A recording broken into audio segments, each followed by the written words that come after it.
É impressionante. Fábio, conta pra galera um pouco quem é o pai da Luiz. O pai da Luiz é só... Coloca na tela, tá, Maurício? É só o maior investidor pessoa física da nossa bolsa. Só isso. Só isso. Então, é um cara que construiu em uma jornada ali os investimentos, de pouquinho em pouquinho, com premissas importantes, que a Luiz traz muito essas premissas.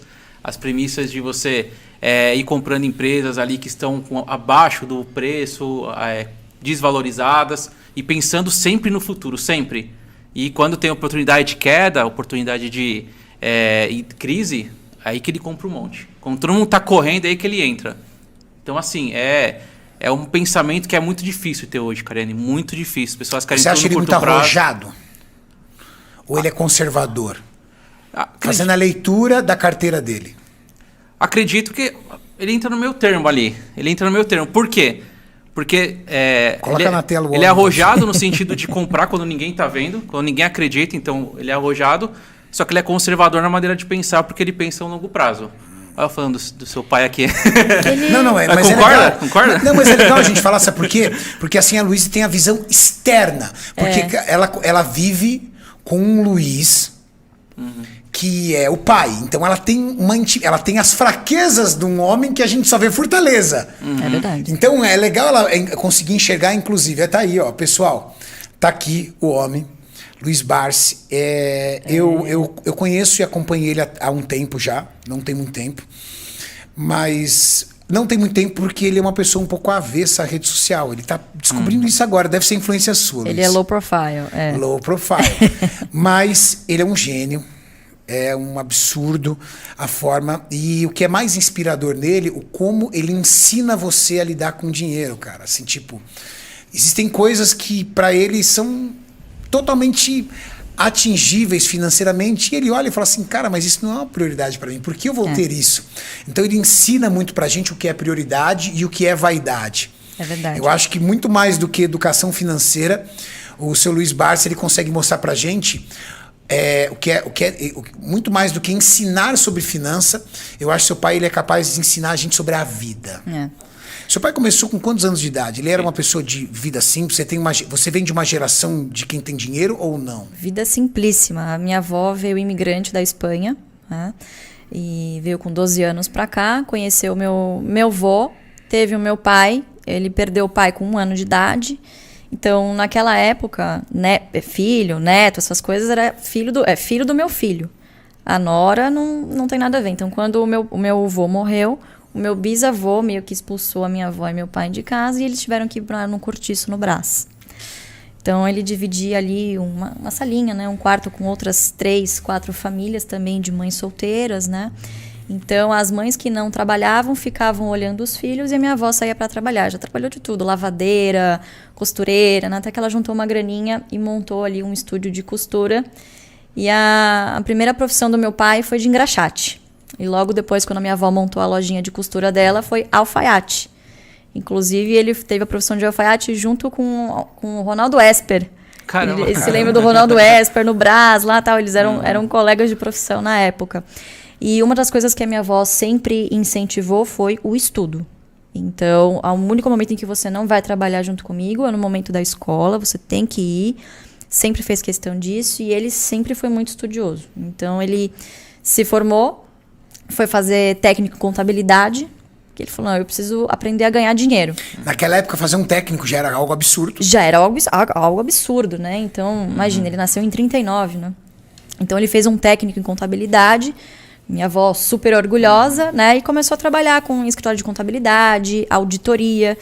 E foi aí na faculdade de economia, depois que ele começou a fazer, que ele começou a ter contato com outros colegas mais abastados, de famílias ricas, e começou a ter contato com o mercado financeiro, com os investimentos, enfim.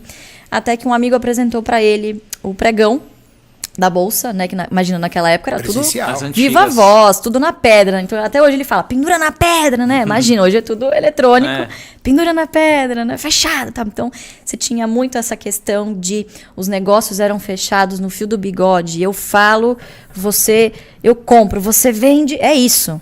A sua palavra é o que vale, né? Então, ali, a sua reputação valia muito no mercado. Então ele vem vem dessa cultura, né? Em que o que você fala aqui, você tem que ser muito ético, senão o seu cliente te abandonava e ia para outro, né? Ou seja, a palavra do teu pai, esquece, não faz curva. Ah, difícil você contornar, viu? Se ele é isso e acabou.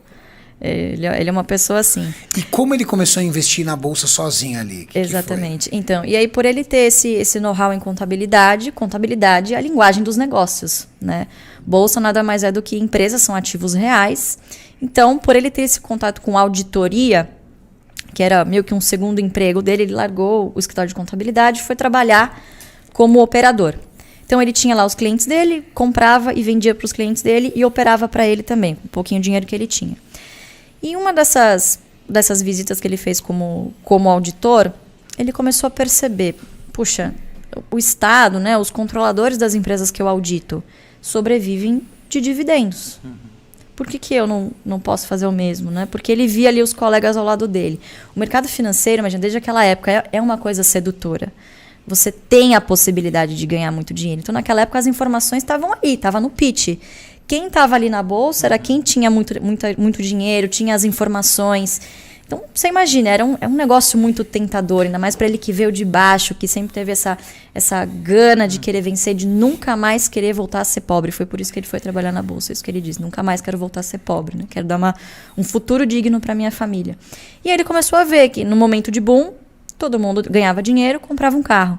No dia seguinte, a bolsa caía, o pessoal não tinha dinheiro para comprar a gasolina, para abastecer o carro. Ele falou, não é isso que eu quero para minha vida, eu preciso descobrir um jeito de me dar bem aqui, de trabalhar, enfim, mas para eu garantir o meu futuro. Ele não teve nenhum mentor, ele foi descobrindo... Não. Intuitivamente. Não, intuitivamente com o trabalho dele de auditor.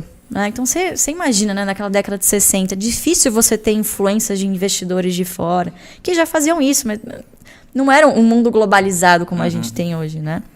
Então, acho que essa experiência dele como auditor, de ver os controladores que o contratavam ganhando dividendos, quer dizer, ele assinava o balanço e via lá os dividendos que os controladores ganhavam por ação. Pô, desgramado, tá ganhando dinheiro pra caramba.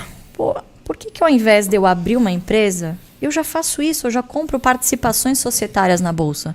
Eu vou me tornar ali um pequeno sócio, quanto mais ações de poucas empresas eu comprar, mais dividendo eu ganho. E é isso que ele fez. E aí ele falou, bom, eu vou colocar isso na prática, vou colocar no papel, eu preciso provar, né, que eu não estou ficando maluco.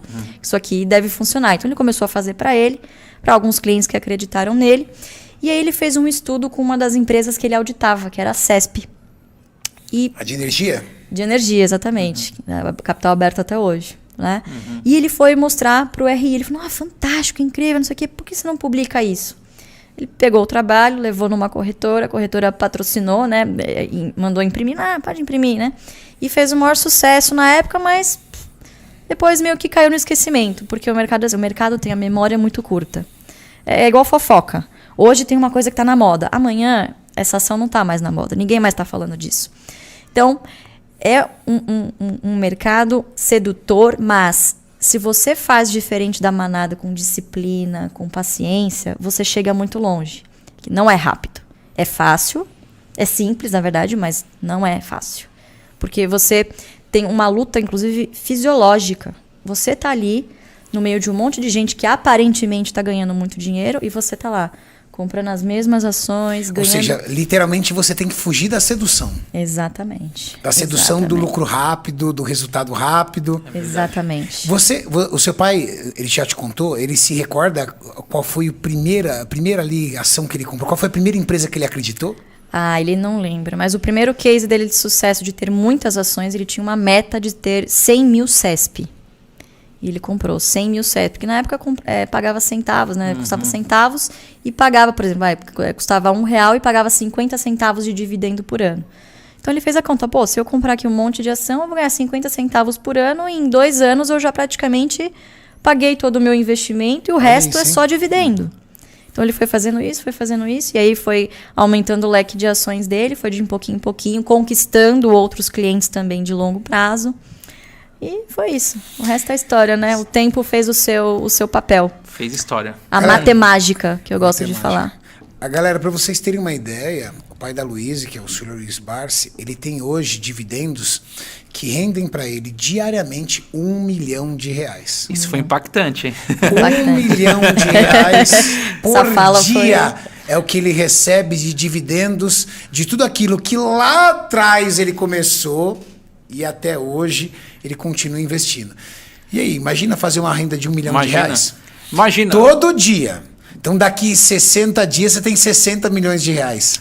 É muita coisa. Engraçado, não é todo mundo quer R$1 milhão por dia, mas ninguém quer fazer o sacrifício de fazer o que ele fez para chegar onde ele chegou e alcançar R$1 milhão por dia. As pessoas só veem o resultado. A história conta que por anos e anos, seu pai reinvestia tudo que ganhava, é verdade? Tudo que ganhava. E esses, Não comprava nada de supérfluo, só colocando dinheiro de volta. esses 360 milhões que ele ganhou na bolsa, ele reinvestiu, ele não gastou nada, porque ele continua trabalhando, ele tá em alguns conselhos, enfim. Caramba.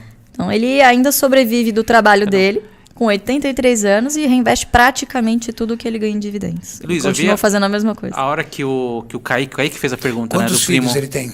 Comigo, 5. Sou a raspinha do tacho. Ele continua reinvestindo, tem muita gente Não. para dividir. 6 com a minha mãe. 6 com a minha mãe. Eu até brinco com ele. Falei, pai, você tá com 4 bi, são 6 herdeiros. Você precisa trabalhar um pouquinho mais aí pra... Para fazer pelo menos Um um bi bilhão para por- cada um. é, né? Tem um que bilhão ser, por cabeça. Um pra cada. A hora que o Kaique fez a pergunta ali no primo, aí você ficou olhando pro seu pai, assim, você achou que ele ia contar aquilo? Como que foi? Eu não achei que ele ia comentar aquilo. Que ele foi falando. Ele geralmente é mais comedido, enfim, porque o pessoal assusta, né?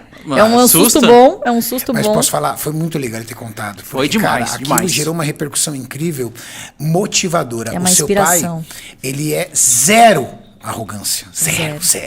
Ele é 100% motivação. É uma coisa assim, cara.